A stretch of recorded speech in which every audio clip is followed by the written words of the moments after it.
Hello everybody, BeMetalways here. Welcome to another weekly heavy metal album review. This week with a lot of delay, but I'm reviewing THERION Leviathan 2, released by Nuclear Blast Records on October 28th, 2022.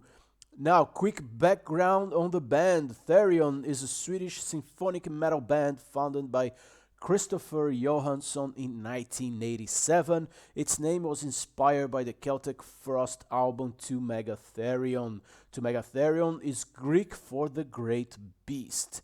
Originally a death metal band, THERION adjusted its musical style by adding orchestral elements, including choirs, classical musicians, and even a full orchestra at some concert performances.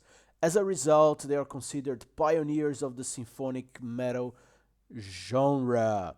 In 1996, they released Theli, which to me is their masterpiece and one of my favorite albums of all times. But it's 1998's Vauvin is their most commercially successful album and maybe my second favorite. So both albums are, if you don't know this band, this is the place to start. But let's talk about the present, Leviathan 2. This is their 18th album and it's named after a giant sea monster from the Judeo-Christian myth. Leviathan 2 obviously follows up the Part 1 released in 2021. As it was the case with Part 1, Part 2 is a simple, straightforward album. 11 relatively short songs in just over 45 minutes. So basically, we are being tricked into another triple album, but I appreciate that being released as 3 albums, it will make it much easier to digest them. Part 3 is expected to be released next year and should be a more guitar oriented and heavier album, according to Johansson.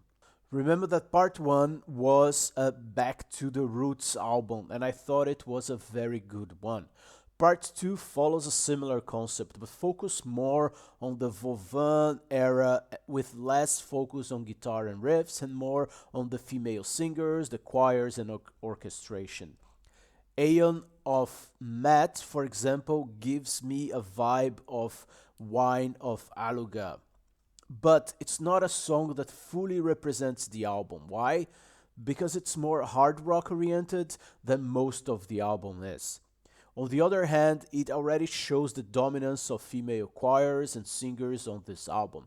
I really like the guitar focus of this song and also the contrast between the female singers and the hard rock male voice. I just feel the song to be too short, almost rushed to be concluded. It's a bit weird. Then the single Codex Gigas builds up from this beautiful melancholic melody into a mid-tempo gothic song which is full of emotions and melodies. It's another example of great male-female vocal balance. It's the perfect bridge to another single and album closer, Pazazu. This one is a rocker and written for the male singer to take the central stage. Lucifage, Rofocale, and Midnight Star featuring a nice guitar work are also great hard rock songs. Conversely, the single Litany of the Falling doubles down the focus on the female singers. It's really the theme of this album. Alchemy of the Soul is another example. Both songs are short and fast tempo, and the other single, Maren Minar and Hades of Elysium, focus on the symphonic elements and choirs. The cool thing with Maren Minmar are the many guitar solos underneath the song and moments that sounds almost like Malmsteen, his guest player in the band. It also features this Eastern music flavor that I like. Now, if I'm being picky here, not everything works on part 2.